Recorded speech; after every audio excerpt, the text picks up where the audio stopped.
Hi, it's Katya. I want to talk today about something that is very dear to my heart and that I feel is very important in to the health of our broader global family. And this is the stance that we take toward addiction and to those who suffer with addiction. Now, as we know, there are many, probably endless forms of addiction in this world.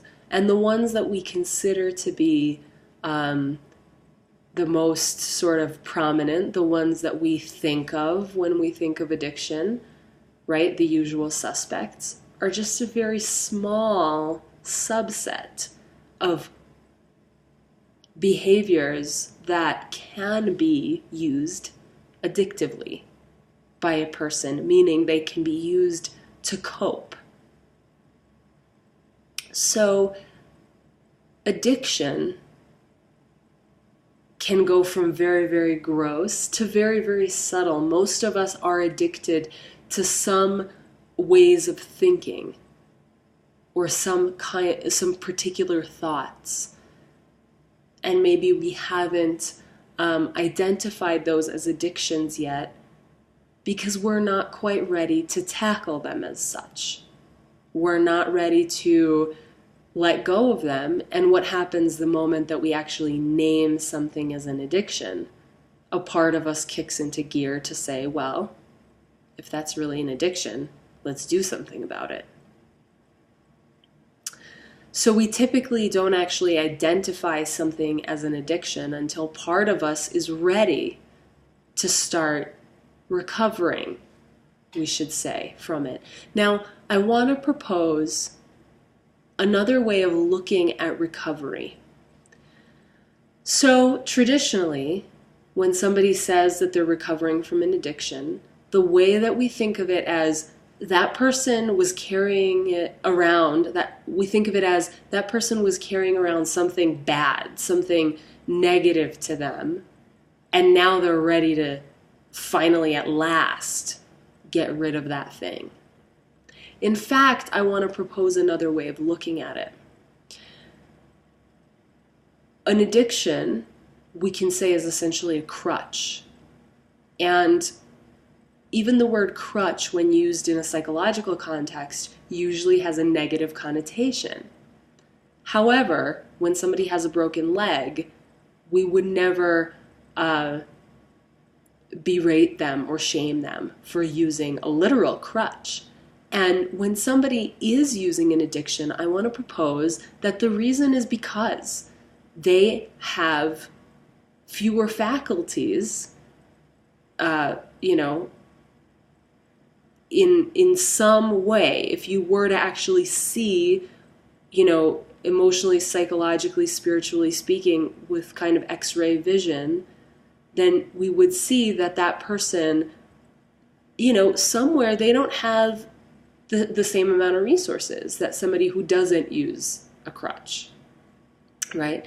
And we all have some crutches that we use. I think it's a process of shedding, but that's something I can talk about later. Just to simplify right now, we don't know what that person started with, right? Perhaps there wasn't a healthy attachment to the mother, right? Or the parents, the family. Perhaps there was immense trauma or neglect early in life. And so all of these things we know that trauma of all kinds affects our inner resources, and not to mention beliefs that we are, maybe handed down to us, or we just absorb from our environment at a young age. Some of these beliefs can be disempowering, to the point where even somebody who has, proverbially speaking, a fully functioning limb, like a leg, they may not know, and again, this is proverbial, we're talking more about the psychological, emotional realms here, but they might not even know that that limb is functioning. They might have absorbed a belief about themselves that they're crippled in some way, so they reached out for a crutch. Anyhow, my point is that we would never shame somebody for using a crutch. And in fact, to take it even a step further, we can,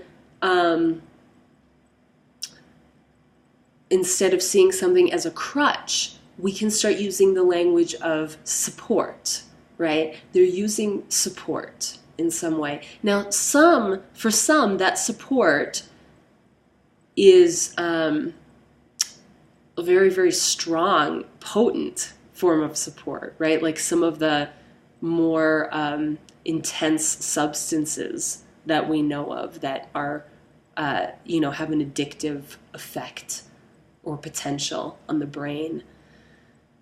So for some people, the support they're using is very, very strong. And again, we cannot judge that because we don't know where they're coming from and how little they may have started with, or how little they may have found themselves with somewhere along the way after a big trauma or a loss of some kind. So what I want to propose is that we need to start seeing that if somebody's using a support, we need to destigmatize that the same way that we, for the most part, and I'm hoping that this is the case for as many of us as possible, that we see somebody using a wheelchair, right, or any kind of, like a walking device or something. We don't judge that. We, if we look inside our hearts, we realize, okay, I could, through circumstance and end up with the same need. So we need to start seeing addiction this way as well. And this is why I believe that, the criminalization of substances is problematic. It's not about wrong or right, but I believe that it can be very problematic because what we're doing is we're taking people who are in extreme need.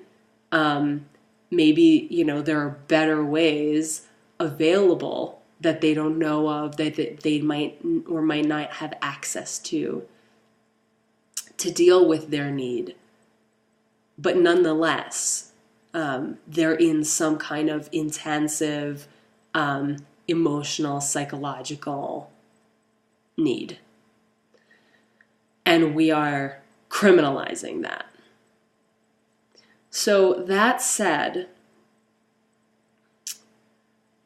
I want to talk about what happens when a person is ready, when they find themselves of their own accord to quote unquote recover from an addiction or deal with an addiction or heal an addiction. So first of all, the way that our culture shames addiction makes it so that when a person feels ready to work with something, like, maybe they're ready to give up alcohol, we make it so that they need to do that all on their own in private for the most part, right? I'm not saying it's like this in all communities and with all people, but for the most part, we make it so that people need to deal with these things in a very hidden, private, and isolated way.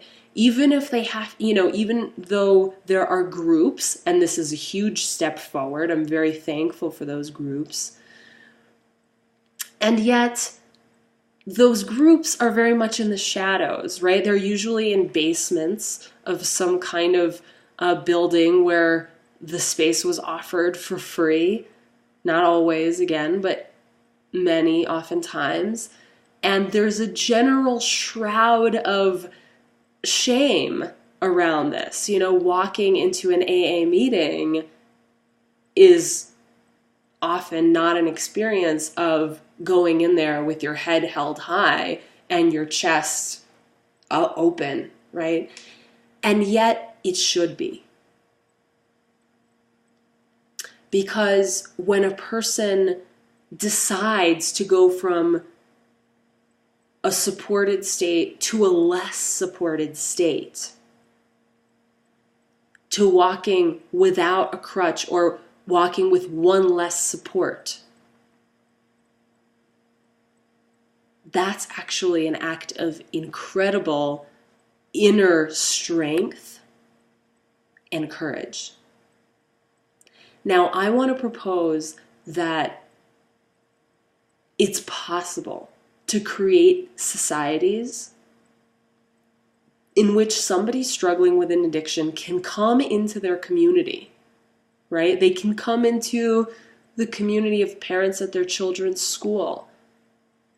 They can come into their workplace. They can come in, to their extended family, anywhere, and say openly something like, I'm struggling with alcohol addiction, or I'm struggling with X, you name it. And that the response will be one of overwhelming recognition, mirroring of that person's courage and strength to admit what's going on for them and speak it openly, even if they don't have a plan. And this is really important. Even if they don't yet have a plan in place to let go of that addiction or to deal with it.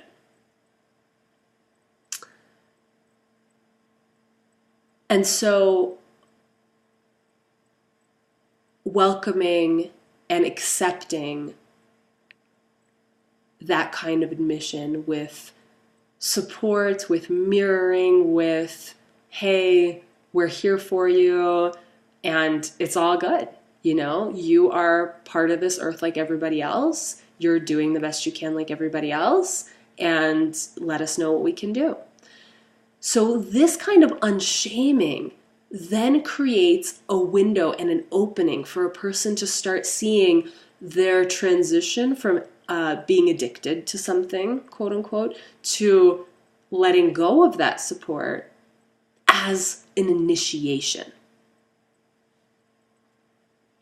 For most people, for an overwhelming majority, their addiction journey is going to be a private one. It might be not private in terms of that they have their, a group of peers that are going through the same thing that are supporting them, but in the larger context, in their career life, in their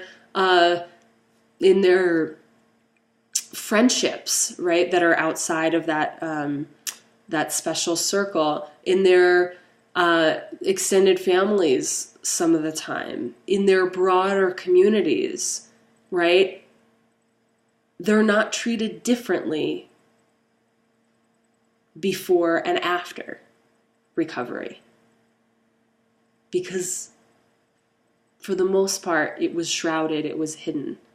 And yet, for the health of the soul, it's so important for that kind of a huge initiation and act of bravery to be acknowledged, to be celebrated, so that that person can feel empowered. That needs to be an achievement, just like the award plaques that we put on the wall for, various, anything, certifications that we've received or degrees that we've received or awards that we've received for something we've won. That needs to be up there because it is, what binds all of those things is an inner journey, is an inner accomplishment. Who we've had to become in order to get that degree is what actually constitutes the meaning behind that piece of paper or that talisman, is the inner work that we had to do, right? To enable the outer work, so to speak. So what I'm saying here is that individually, one by one, for us to create this kind of culture where addiction is unshamed,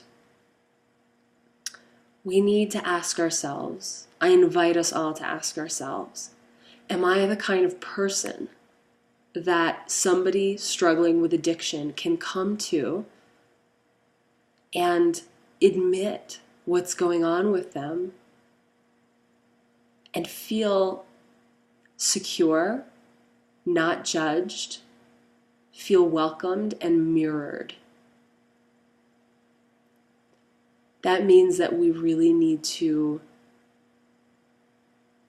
look deeply at any judgments that we have, any ways that we push away the idea of addiction, perhaps due to things that we don't want to see within ourselves, about ourselves.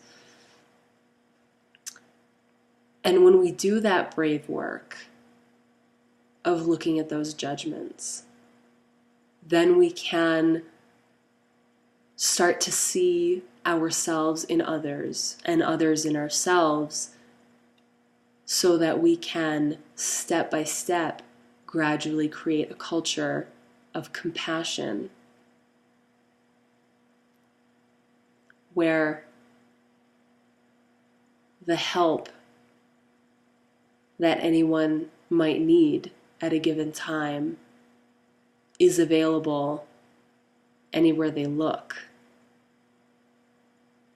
Because everybody is an ally, everybody is a friend on everybody else's path of recovery. Thanks for watching. See you next time.